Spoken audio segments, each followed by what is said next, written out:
Hey, good morning to everybody. Happy Tuesday. It's Daryl here. It is bright and freaking early, man. It's 3 a.m. here in Connecticut on the East Coast.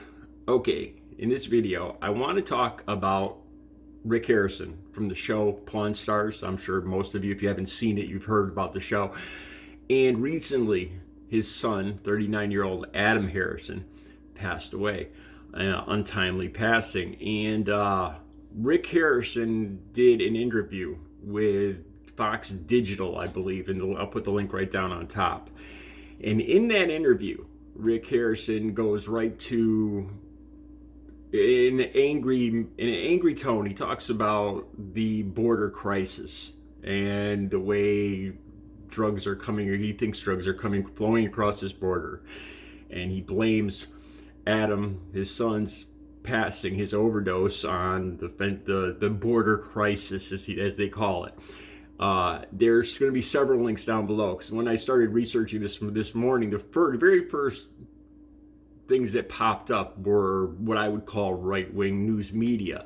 Fox News, I think it's the New York Post, several other, and they all have in big print about the southern border crisis and all this other stuff that that in some people's mind took the life of this promising young man.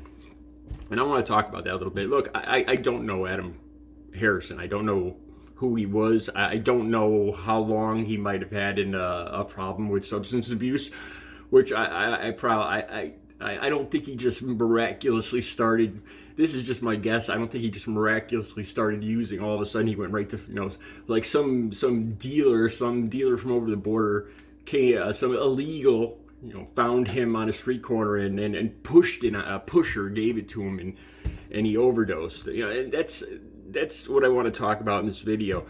I'm a recovering addict, over 17 years. I know some of you might be tired of hearing that. I've been clean and sober since October 23rd, 2006, and I was a heroin user. And initially, I was using my whole life. I started drinking. I talked about that just in the last video. I started drinking at 14.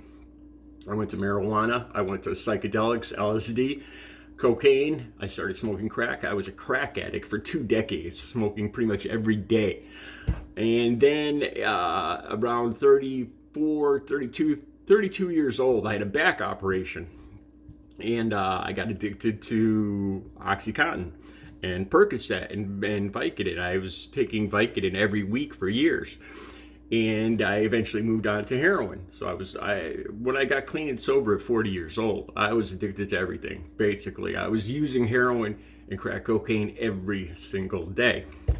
Now this is something my mother, my own mom, I still correct her to this day, because a lot of times I hear her talking to somebody on the phone or talking to neighbors or something, and she brings up this whole thing. She blames it on the doctors back, the doctor prescribing me Vicodin. Seriously.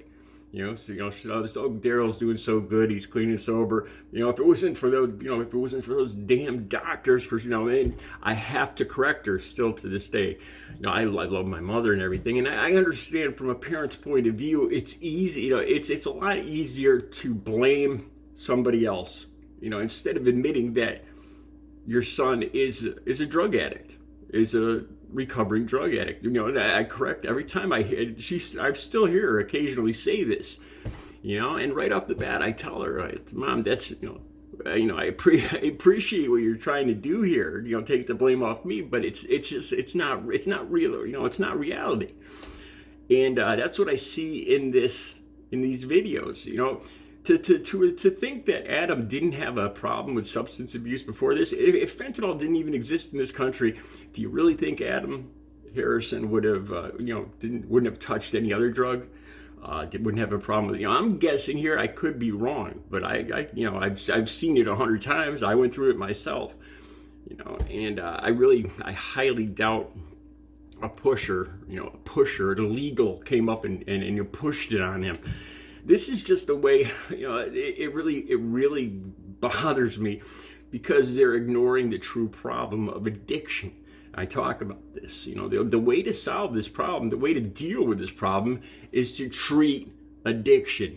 medically assisted treatment, methadone, Suboxone. That was the one thing that worked with me. After over 13 trips to detox and rehab, I finally tried medically assisted treatment, and that was the one thing that saved my life. This is the way that, you could stop, you could build a wall, you could do whatever to try to keep this stuff out. And first of all, it's not even, fentanyl is made in China. Okay, so if you block up, say you build a wall from, across the entire border that nobody could get through, and China is going to keep producing fentanyl. And it's going to keep coming into this country, if not through the southern border, through the northern border, through the west, through the south, through the air, through the mail, which is how I've talked about in other videos. I actually got substances through the mail for a while. It's not realistic. You're not, it's easier to blame this boogeyman. Really, it's really all it is, to blame this on the southern border, especially when fentanyl isn't even coming from Mexico. It's just coming through Mexico. And if they stop it coming through Mexico, it's going to come from somewhere else. And if it's not fentanyl, it's going to be something else. I want to talk about this one more thing really quick, and so you guys understand this. It is addiction. It is not the specific drug. When I went out to California in 1987, I took a trip out there with my friend. I'm sorry, it was 1989. It was the day after the World Series earthquake. And I was already a crack addict at this point, cocaine and crack addict. I was dealing here in Connecticut, and I took a trip out to see my friend's brother in San Jose, California. When we landed there, we started drinking immediately. And right off the bat, I went to look and try to find cocaine and crack, and I didn't know any dealers out there. I couldn't find anything. So it was like a day or two later, we'd been drunk for 2 days. And this is the truth, and this is embarrassing to admit this. I wanted that drug so bad, I was willing to try anything else. And at that point, I bought crystal meth. And I had never done crystal meth up until that point. And a dealer came over, and I remember that dealer sitting at the table, and he was describing crystal meth to us. This was in 1989. And he turns to me, he goes, "Dude, I haven't been asleep for 2 weeks, man. I could stick a pencil straight up my nose." Because he was talking about how his septum, his deviated septum, he could stick some, it was all rotted, and I heard this, and it made me want to purchase the drug more. And we purchased a large amount of it, and I was awake. I probably almost overdosed on this. And this is because I could not get my drug of choice. All right, so when that ran out, this is what I actually did. We couldn't find that guy to get more. So I actually went to a convenience store that was open 24 hours, and I bought caffeine tablets because I couldn't get coke, I couldn't get crack, I couldn't get my drug of choice. And I bought caffeine tablets, and I went back to the apartment, and we crushed them up.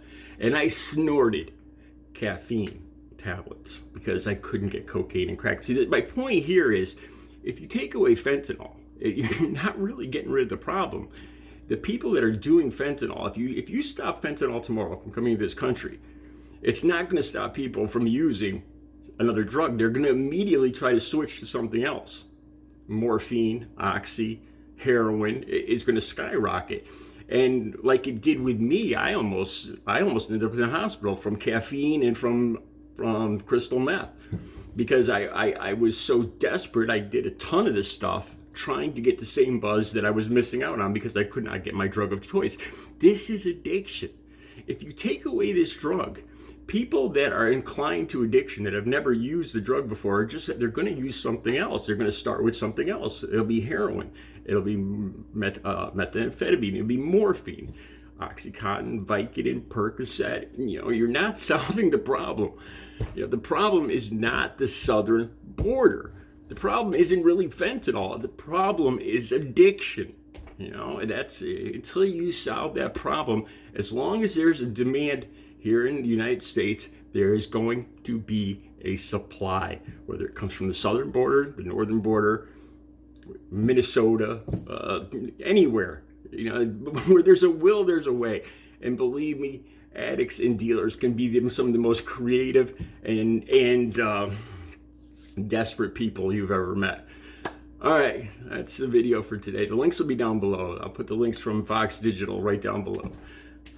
Recovery is possible. Have a good Tuesday.